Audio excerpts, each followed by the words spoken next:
En ce début d'année, j'ai reçu un beau cadeau. L'origine remonte à août de l'année passée, à la rentrée scolaire.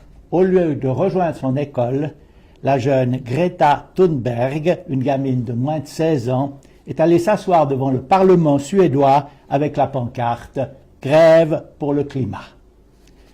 Elle est revenue tous les jours pendant les 3 semaines qui ont précédé les élections nationales de Suède. L'action a fait mouche. En quelques semaines, elle est devenue l'icône de la jeunesse en lutte pour le climat. Elle parle simplement, elle dit des choses fortes.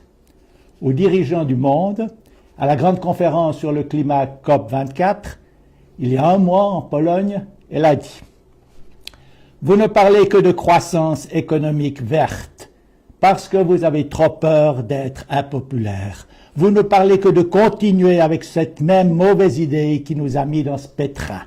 Alors que la seule chose sensée serait de tirer le frein de secours. Vous n'êtes même pas assez mûrs pour dire les choses comme elles sont.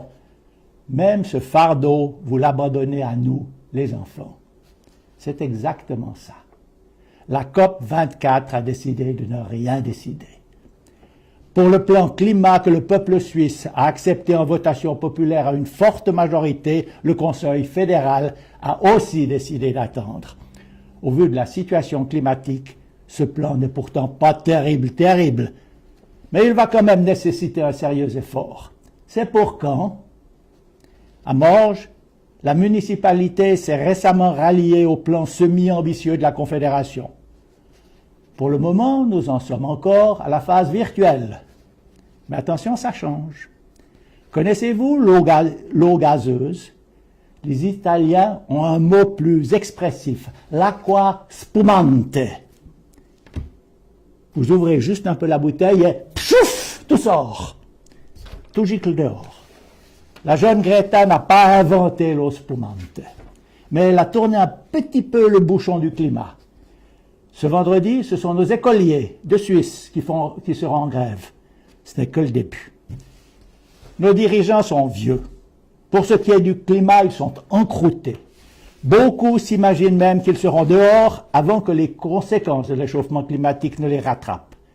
Les jeunes ne peuvent pas attendre. C'est leur affaire, c'est leur vie, ils ne la laisseront pas prendre.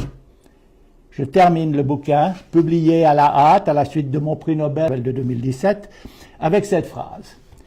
J'ai confiance que la jeune génération saura conduire cette tâche, donc celle d'inventer la nouvelle gouvernance du monde. J'ai confiance de son intelligence, son imagination, et j'ai confiance dans la force de l'amour qu'elle porte en elle. Absolument.